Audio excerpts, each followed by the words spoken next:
Assalamualaikum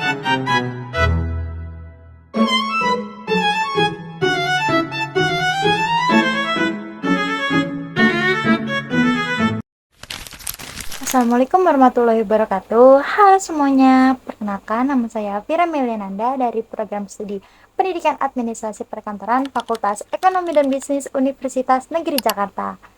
Pada kesempatan kali ini, saya mewakili kelompok 3 dengan mata kuliah Application Computer for Education akan memaparkan tentang teks atau lembar disposisi.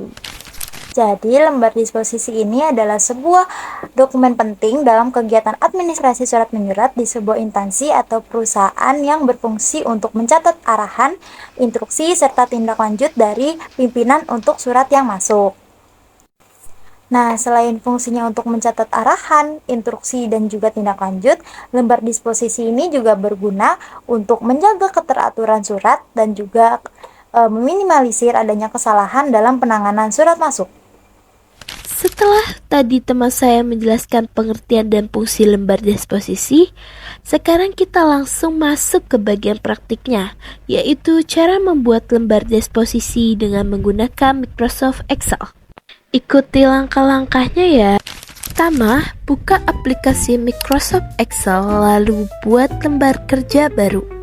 Selanjutnya kita membuat bagian kepala atau kop instansi, memasukkan teks sesuai dengan nama dan alamat instansi. Seperti pada contoh, nama instansinya PT Jaya Abadi dengan alamat Rawamangun Muka. Di bawahnya diberi teks lembar disposisi.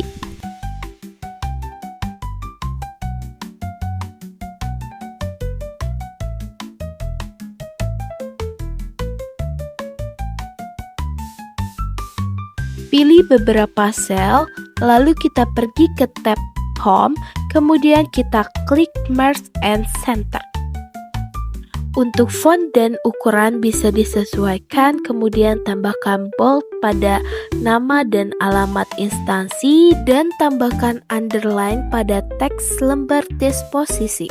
Langkah berikutnya kita membuat bagian header atau kolom disposisi. Kolom ini berisi sifat dari surat tersebut dengan cara merge and center. Untuk menambahkan simbol, pergi ke insert, kemudian klik simbol dan pilih simbol yang akan digunakan.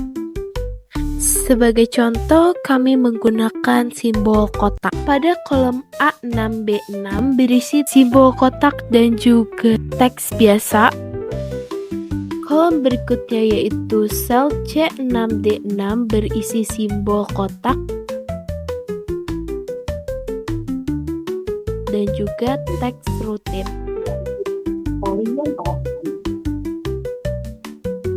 Kolom berikutnya yaitu sel E6F6 berisi simbol kotak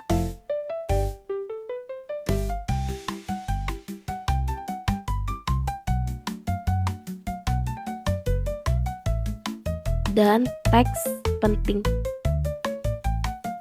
Pada kolom terakhir yaitu sel G6H6 berisi simbol kotak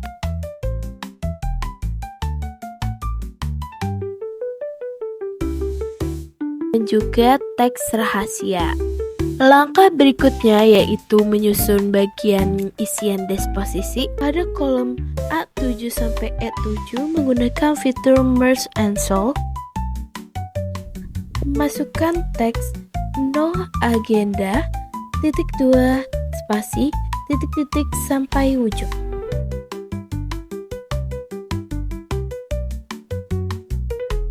Di bawahnya ditambahkan teks tanggal (2) titik-titik sampai ujung. Kemudian disesuaikan agak rapi.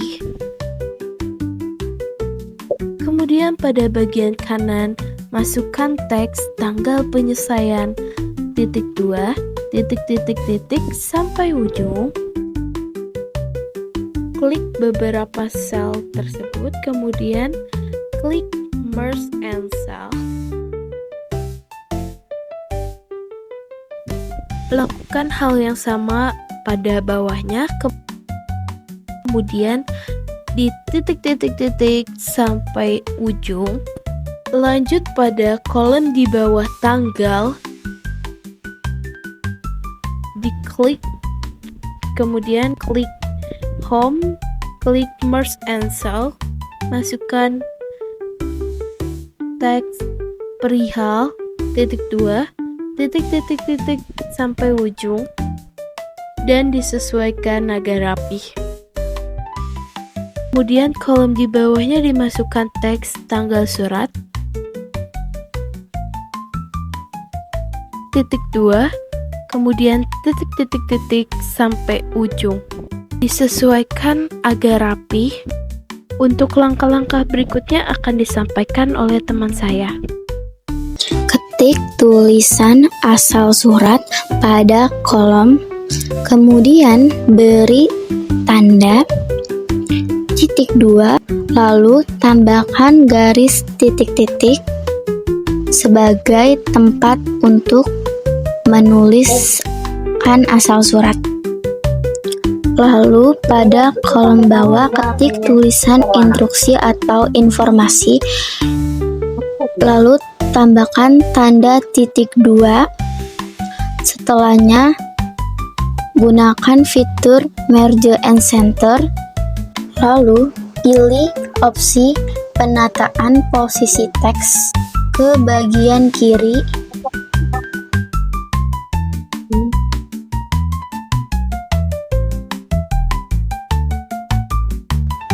Di bawahnya, ketik titik-titik dalam kolom secara berjajar pada baris berikutnya, lalu ditarik sampai ke baris keempat. Lalu pencet ke instruksi atau informasi lagi, ketik titik-titik dengan sesuai. Ketik diteruskan kepada dan beri tanda titik 2 sejajar dengan kolom instruksi atau informasi. Lalu bawahnya ketik 1, pencet ke home, ke measure and center, lalu klik dan tarik ke bawah sampai baris ke-5. Nomor berikutnya langsung keluar, dan karena posisinya masih ada di bagian tengah, kita pencet home untuk mengganti letak posisinya jadi berada di bagian kiri. Lalu tambahkan di nomor 1 ketik titik 2, nomor 2 juga seperti nomor 1, 3 juga diketik titiknya sampai nomor 5. Seperti itu juga.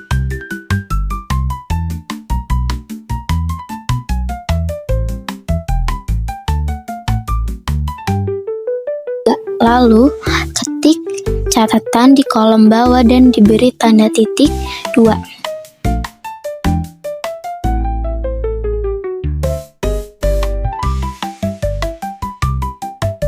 Lalu di bawahnya tambahkan titiknya, lalu ditarik di bagian kiri sampai 3 jadi sejajar.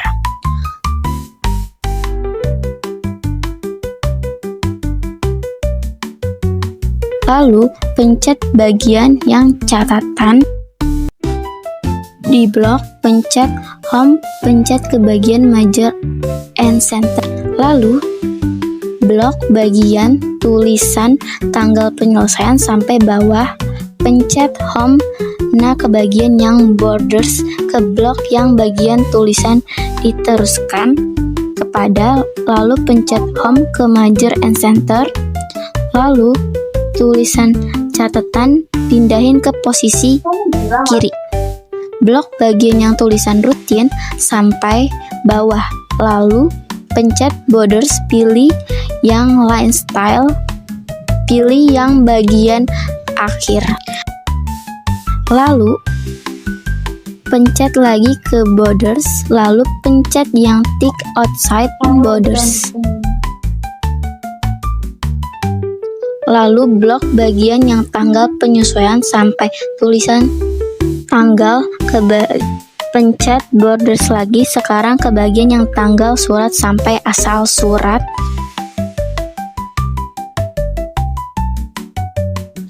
Pencet borders lagi, blok yang dekat bagian tulisan instruksi sama yang diteruskan. Kepada itu, pencet borders lagi, lalu kalau sudah rapi, selesai disposisinya.